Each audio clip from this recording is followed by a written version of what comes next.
ऐसे अपनी जबान खोल दी, उसी की बुद्धि को हम स्तंभित कर देते, हम उसी की बुद्धि को स्तंभित कर देते, हम उसी की जबान को स्तंभित कर दे। उसने कैसे जबान खोल ली? उसी की बुद्धि को बांध लेते। और ये हम तंत्र अगर जानते होते कि हमारे एरिया से या हमारे आश्रम से वो बाहर नहीं जा सकता, तो वो हमारे एरिया से बाहर कैसे चला गया?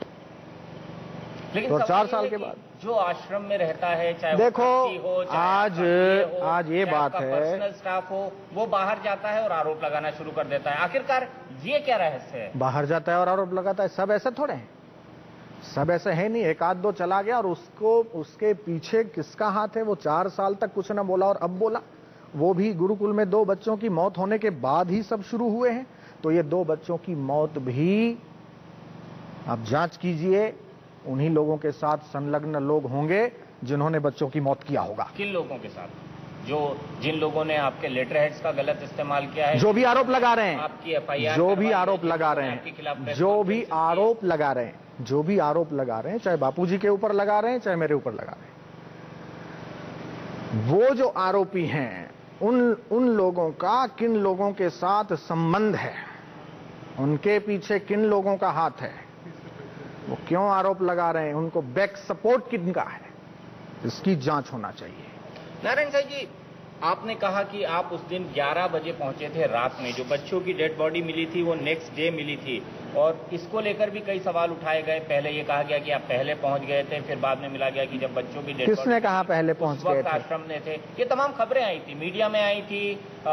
जितने दिमाग उतनी बातें, जितने मुंह उतनी बातें। किसी के मुंह को तो हम रोक नहीं सकते, कोई कुछ भी कहे। अब इतने लोगों से हम जुड़े हुए हैं, कोई कहेगा हम पहले आए थे, कोई कहेगा हम बाद में आए थे, कोई कहेगा हमने करवाए, कोई कहेगा इनके चेले ने करवाए, कोई कहेगा उन्होंने करवाए। तो जितने मुंह उतनी बातें, जितने दिमाग उतने विचार, उसको रोका नहीं जा सकता। लेकिन ये आरोप और प्रत्यारोपों से जो सत्य है वो परेशान हो सकता है, लेकिन सत्य पराजित नहीं हो सकता है। नारायण साहब जी, आपने ठीक कहा, सत्य पराजित नहीं हो सकता। क्या ये भी एक सत्य है कि आपके स्कूल को रेड किया गया था अहमदाबाद पुलिस की तरफ से? ये भी एक सत्य है। क्या रेड किया गया था? रेड किया गया था, वहां पर सीआईडी ने रेड डाली थी आपके आश्रम में। उसकी रेड नहीं डाली थी, रेड नहीं डाली थी, छानबीन अंग्रेजी में रेड ही कहते हैं। तलाश कि भाई क्या इस आश्रम में तंत्र होता है। ये जो सीआईडी को शंका थी, पूरा उन्होंने जांचा, और उस पूरे आश्रम में कहीं भी उनको ऐसी चीज नहीं मिली कि जिससे ये बात सिद्ध हो सके कि वहां तंत्र होता है। उन्होंने सारा पूरा आश्रम की छानबीन की, कहीं कोई ऐसा तंत्र क्रिया या ये उसके कोई सबूत उनको नहीं मिले। ये बात भी सामने आई। नारायण साहब जी, इसमें एक बात मैं और जोड़ना चाहूंगा कि जब ये पूरा मसला हुआ था, जब एफआईआर ली गई थी, तो आपने अहमदाबाद की बजाय इंदौर की कोर्ट में अर्जी लगाई और अग्रिम जमानत की मांग की। ऐसा क्यों? ऐसा क्यों? क्योंकि आज हजारों लाखों लोगों से हम जुड़े हुए हैं, और इस भारत में ऐसा देखा गया है कि निर्दोष लोग कई बार फंसाए जाते हैं, षड्यंत्र के शिकार हो जाते हैं। जयेंद्र सरस्वती, कांची कामकोठी पीठाधीश्वर, उन्हीं की बात ले लीजिए।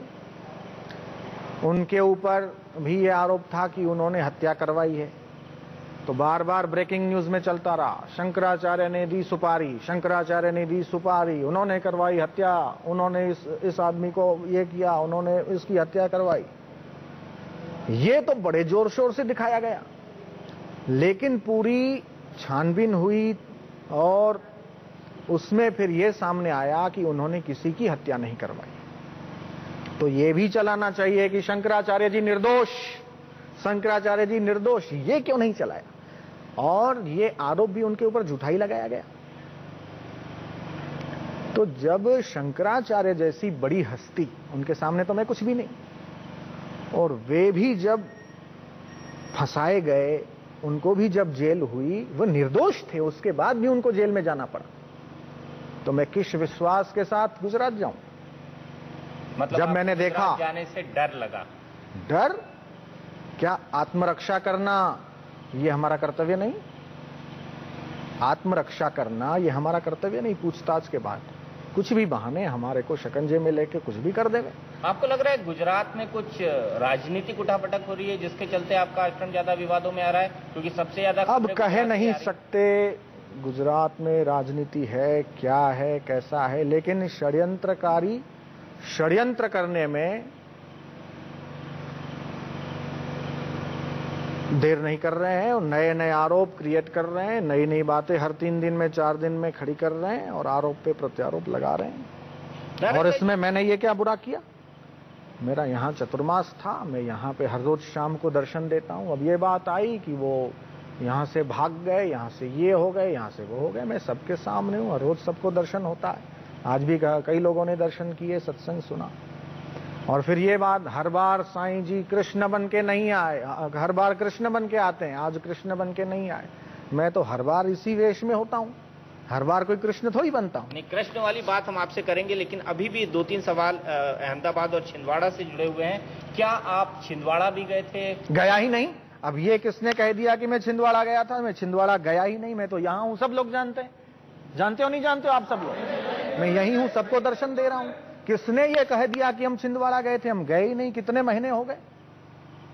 तो ये जो न्यूज देता है कि हम छिंदवाड़ा में थे, तब छिंदवाड़ा के बच्चे मरे, हम अहमदाबाद में थे, अहमदाबाद के बच्चे, इत्तेफाक से हम उस दिन आने वाले थे। उससे पहले 18 दिन तो हम मॉरिशस में थे। वहां के हमारे जो परिचित संत हैं उनके पास थे हम। लेकिन ये तो मानते हैं कि जो इन 2 बच्चों की मौत हुई है, दीपेश और अभिषेक, जहां पर इनकी डेड बॉडी मिली है म्यूटिलेटेड हालत में, यानी जिस अच्छी हालत में उनकी बॉडीज नहीं मिले हैं, छत विक्षित बॉडी मिली है, जिस तरह की खबर हमें मिली है, एक ऊंचे टीले पर मिली है। नीचे टीले पे कहाँ मिली है? वो तो नदी के किनारे मिली है। नीचे टीले पे किसने बोल दिया मिली है? वो तो वहीं मिली है। उस कोने तक बच्चे नहीं पहुंच सकते हैं। क्यों नहीं? गर्मियों में सब नहाने जाते थे वहां, क्यों नहीं पहुंच सकते? लेकिन गर्मियों में नहीं था नारायण साईं जी, गर्मियों में वो लोग वहां जाते थे कि नहीं जाते थे?